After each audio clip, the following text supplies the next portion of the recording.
This is another Read Me Something reward for Reich E. Spore's Patreon. We are reading from my Oz-based novel, Polychrome, Chapter 45. All went as expected? Amanita asked brightly.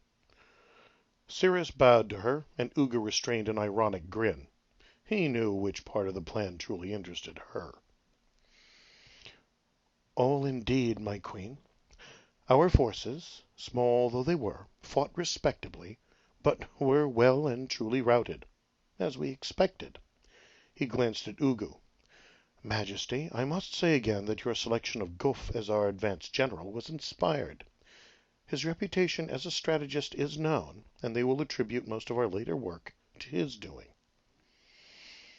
Precisely my intention. You are our most powerful weapon, Cirrus, but you only remain so as long as your existence remains a secret.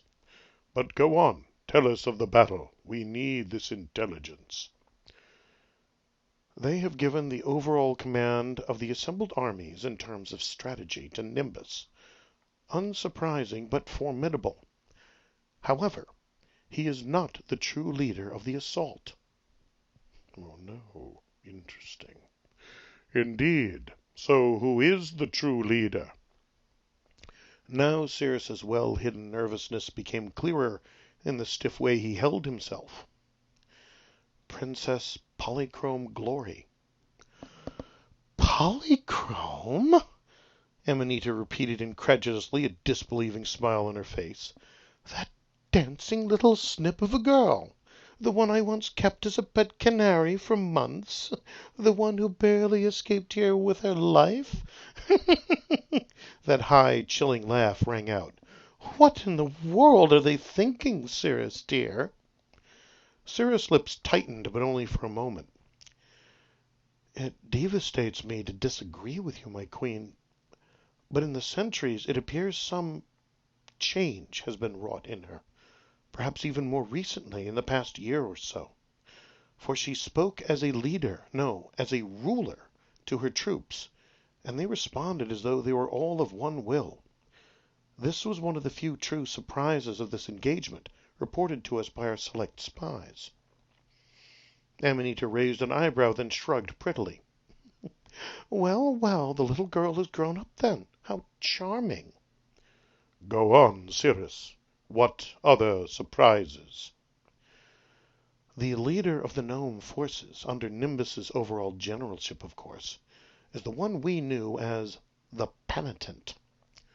Ugu frowned, as did Amanita. The Penitent had been a thorn in their sides for centuries, and startlingly hard to pin down. You say we knew him as the Penitent. Does this mean we now have a name to put to that shadowed face? Yes, Majesties. General Guf met them face to face, and recognized the Penitent as none other than Ruggedo the Red. What? Now both exchanged much more serious glances. The average fairy might not understand, but Ruggedo was the true king of the gnomes. Exiled he might be, disavowed by his people, but the true and rightful ruler of a kingdom of fairy had powers of their own that, if they were to regain their place... This is a much more serious matter. If Ruggedo survives and has been given such respect, he may be close to regaining his kingship, and that would make the gnome kingdom twice as formidable as it already is. I understand that, Majesties. However, if the remainder of our plans proceed, is it not true that this will be rendered utterly irrelevant? True enough. Go on, then. Perhaps not the least surprising was that yet another truly formidable warrior is with them, the girl who is traveling with the mortal. It seems my enemy has been thinking in broad as well as deep strategy. What new move is this? The Gilgad fighting girl. That was our assumption, perhaps reinforced by his own words to others that were expected to reach our ears.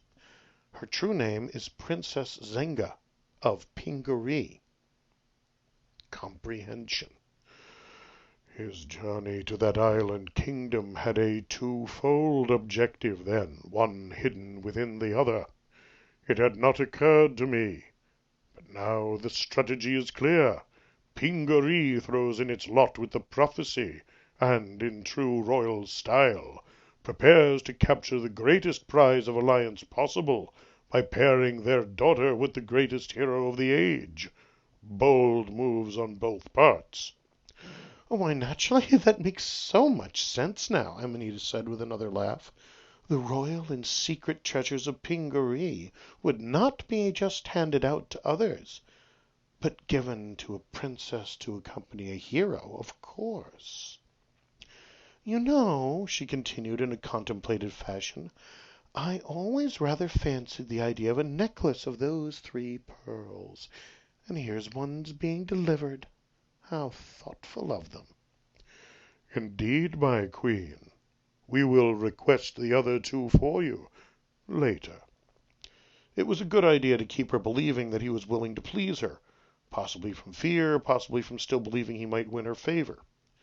This need only endure a few more weeks, perhaps even days. After the finale, yes, I think we will be in a position to make many requests at that time. She settled back in a self-satisfied manner. Go on, General. She appears to have the pearl of strength. No, I would say she definitely has that pearl, but it gives no indication of having either of the others. This would fit with wise policy. Give her the most powerful weapon, leave the realm its most potent defenses. He glanced up. Majesty, this does concern me in one way. Ugu thought he knew what Cirrus was thinking. The pearl of wisdom. Yes, Majesty, it surpasses belief that such a decision would not have been undertaken without consulting the pearl. And it is well known the pearl has verged on oracular in its ability to foresee events and chart the best course. Your concern is well-founded, General, and wise for you to bring to our attention. Yet it is of no major concern. My lady, would you explain? How kind of you, my king. Amanita crossed her legs and smiled seductively down at Cirrus. Powers have limits. This is one of the basic tenets, yes? Well, the pearls are creations of the sea fairies, perhaps their greatest creations, and thus quite formidable. Anything that happens within or immediately within reach of the sea is known to the pearl, and much beyond it, as long as they remain unknown, or no power opposes them. But here, she swept her arms wide, we are in Oz, far indeed from the sea, separated from the ocean by the most impassable desert and the Great Barrier, and we, both myself and King Ugu, were quite aware, oh, very much aware, of the potential of the Pingarees. So for long the power of Oz has been set to fog the pearl's vision, and it cannot pierce that veil with any clarity, for even the sea fairies are not the equal of the power of Oz, or of the power of its rulers. I now understand, Majesty, and I thank you for making this clear. He turned back to Ugu. The vanguard of their true assault was but 4. The true mortal Eric Medon, Zenga of Pingaree, the penitent, and Polychrome herself. He looked with only slightly disguised fear at Amanita. I am afraid it was she who slew Yup. For a moment Amanita looked utterly shocked, but then, to Cirrus' obvious surprise, she laughed. Oh, now that is a surprise, but a very pleasant one indeed, my general. I had hoped you would die in this battle, but I'd rather expected him to die at the hands of the mortal. At the hands of a beautiful young girl? Ah, that's very much more wonderful.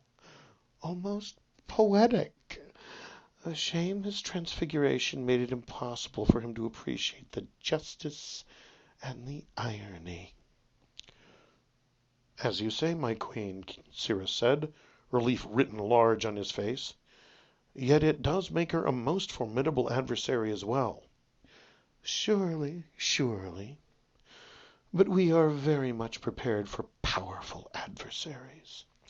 Her smile was meant to be light and pretty again, but Ugu saw far too much of the shark in it. And the more powerful she is, the more use I will have for her. Ugu saw Cirrus twitch the faintest bit at that. Knowing how supremely well the other man played his roles, that reaction spoke volumes of Cirrus's relationship to Polychrome, a relationship only peripherally discussed before. I must remedy that, but not in Her Majesty's earshot. Still, in the end, all has gone well. They have had their victory. They have shown off their true mortal to draw us into their trap, not realizing that now the trap is entirely of our own devising. In essence, yes, Majesty. Their victory was somewhat greater than expected, but that is not relevant to our actual goals. Excellent, Ugu nodded slowly. The pieces are all in place. The strategies have all been devised. Only the end game remains.